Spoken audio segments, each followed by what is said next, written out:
They called her the Quiet Storm, the woman who never pulled a trigger, yet made killers sit still when she spoke. Before we dive in, don't forget to like, comment, and subscribe for more true stories from the underworld. Karen Hill wasn't born into the mob. She was born into the illusion of respect, the daughter of middle-class parents in Long Island, who believed money solved silence. She grew up around the edges of glamour, where men in sharp suits whispered promises and women smiled through secrets. By 19, Karen thought she knew what love looked like: roses, champagne, and a man who never waited in line. That man was Henry Hill, a small-time hood with movie star charm and a knack for trouble. He took her to places she'd only seen in magazines: Copacabana nights, diamond earrings before breakfast. But beneath the music and laughter, there was something colder, the unspoken code of the mob. Loyalty meant survival. Silence meant safety. Karen once said softly to a friend, "They make you feel special, until you realize you're just another part of the business." What she didn't know was how deep she was already in. Karen learned early that power wasn't loud, it was quiet, steady, and often came dressed in perfume. While Henry disappeared for meetings that stretched till dawn, she built her own kind of influence, with the wives, the girlfriends, the neighbors who knew too much and spoke too little. She had class. The kind that made people listen. When she entered a room, even the toughest men adjusted their tone. They knew she wasn't just another mob wife, she was observant. Sharp. The kind who could read a lie before the man even spoke it. Still, she wanted a home, not a headline. She threw dinner parties, kept the kids smiling, and pretended not to notice the envelopes of cash tucked behind the refrigerator. But sometimes, when the house fell silent, she'd whisper to herself, "This isn't forever. It can't be." Her loyalty wasn't blind, it was layered. A mix of love, fear, and survival. She knew the rules: never ask too many questions, never act surprised, and always look beautiful doing it. But one night, Henry came home shaking, muttering something about a job gone wrong. And that's when Karen realized, her quiet life had crossed into something much darker. By the late 60s, the Hills were living the dream: mink coats, new Cadillacs, and parties that never seemed to end. Karen had the house, the kids, and the kind of attention she once only saw in movies. Neighbors envied her, but they didn't know half of it. Henry was moving up fast, from small deals to major heists. And Karen? She became his silent partner in everything but name. She ironed his shirts for court, held his hand through lies, and kept her mouth shut when the phone rang twice and then hung up. Sometimes she'd ask, "Henry, do you ever get scared?" He'd grin and say, "Only when you're mad at me, babe." But the charm was wearing thin. She saw the late-night calls, the lipstick stains, the new faces around the table, men who laughed too loud and died too young. Still, she stood by him, believing loyalty could outlast chaos. "We were good people," she'd later say, "just living in a bad world." And as the cash piled up, so did the tension. Because in that world, every rise had a price, and someone, somewhere, was always watching. Karen didn't hold a gun, she held the room. When other mob wives gossiped, she listened. When men argued, she poured another drink and learned who feared who. It was her quiet control that kept Henry's world from falling apart more than once. She knew where the money was hidden, which cousin could be trusted, and which one was talking too much. Behind closed doors, she made decisions Henry never admitted to. "You're the smart one," he once told her, half drunk, half honest. Their home became a fortress of secrets. Karen ran it like an operation: clean kitchen, perfect hair, kids tucked in before the cops came knocking. But under the perfume and polish, there was steel. If anyone crossed her family, she didn't flinch.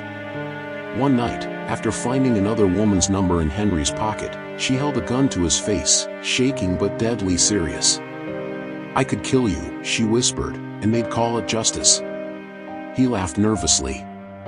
She didn't. That moment wasn't about jealousy, it was about control. She realized she could survive without him, but he could never survive without her. And that quiet power, it terrified everyone around her. The cracks began small, a lie here, a late night there. Then came the whispers Henry was using, dealing behind his crew's back, losing his edge.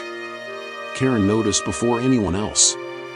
The suits didn't fit right anymore, the smile was thinner, and the laughter, forced.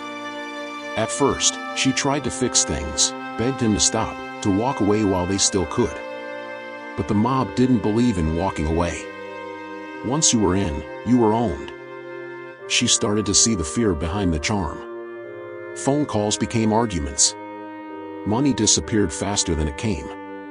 And the men who once toasted to Henry's success now avoided his eyes. One night, she found herself sitting in the dark, listening to the sound of her own breathing. The kids were asleep. Henry was gone again. She whispered, "What did I marry?" When he stumbled hours later, paranoid and sweating, she knew it wasn't just another affair or job, something bitter was unraveling. He looked at her and said, "If anything happens, don't open the door." That's when Karen realized loyalty wasn't keeping them alive anymore. It was what was going to get them killed. The knock on the door came just after sunrise, firm, practiced, final. Through the peephole, Karen saw dark suits, badges, and the end of the world she'd built. Henry was in custody again. This time, it wasn't just another misunderstanding. The FBI had names, dates, tapes, everything. And they wanted him to talk. For days, Karen paced the living room, staring at the phone like it might explode. Every creak in the house felt like a warning. The neighbors stopped waving. The women who once envied her stopped calling. The silence was louder than sirens.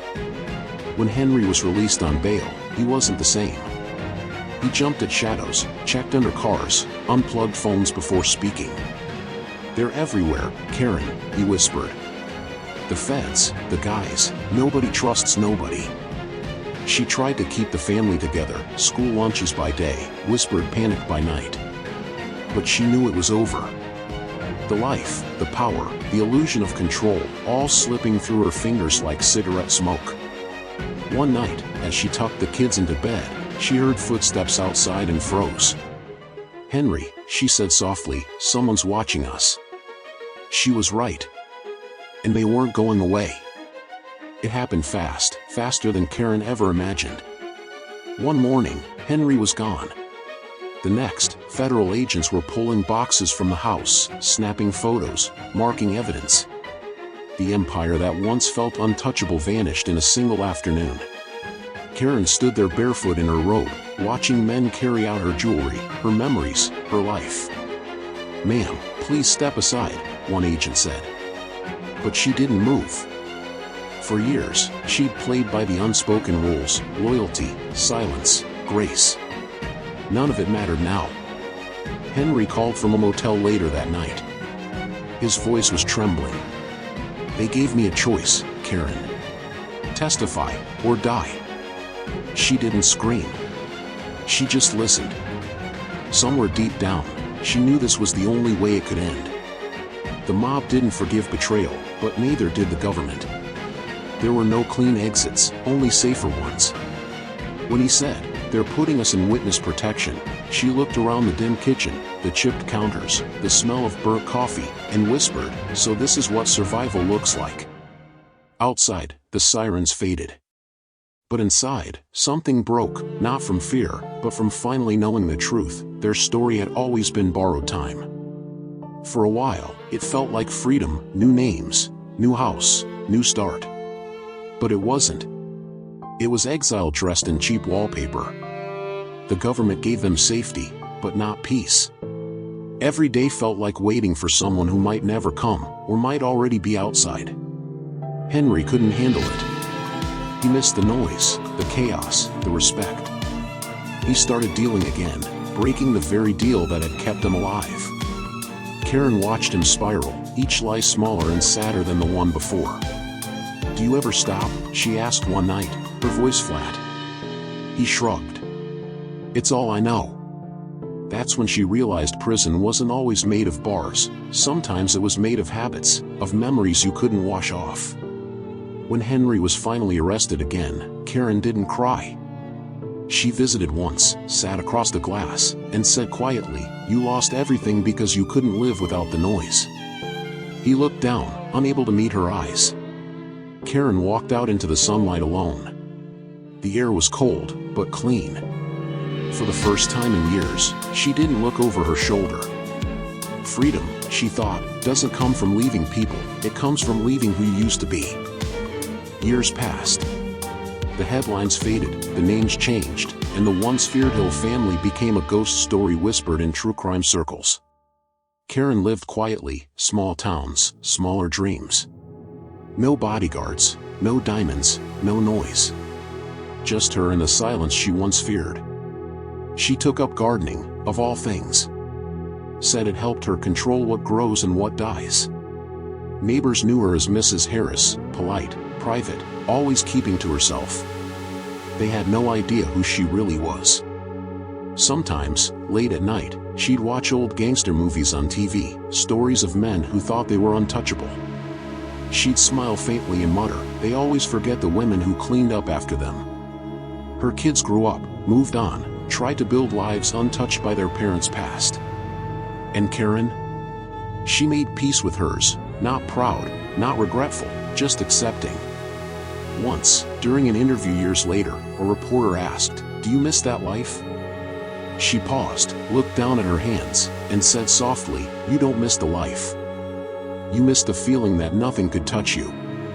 But she knew better now. Everything leaves a mark, especially the things you think you've buried. In the end, Karen Hill didn't die in a blaze of glory, she faded out quietly, just as she'd once entered the world of crime. No courtrooms, no headlines, no revenge, just a woman who had seen too much and finally learned to stop running from it. She used to believe loyalty was everything. Now she saw it for what it really was, a double-edged word that could save you or destroy you, depending on who you gave it to. "I thought I was protecting my family," she once said. But sometimes love and fear were the same face. The mob world moved on without her. New names, new crimes, new stories. But for those who remember Goodfellas, they remember her differently, not as the wife who stayed, but as the woman who survived. Some say she still kept a small photo of Henry, tucked in an old drawer. Not out of love, out of history. Because you can forgive time for moving on, but you never forget the part of yourself that survived it. She outlived the world she built, not because she was lucky, but because she never broke her word. Don't forget to like this video, share your thoughts in the comments, and subscribe for more gangster stories like this one.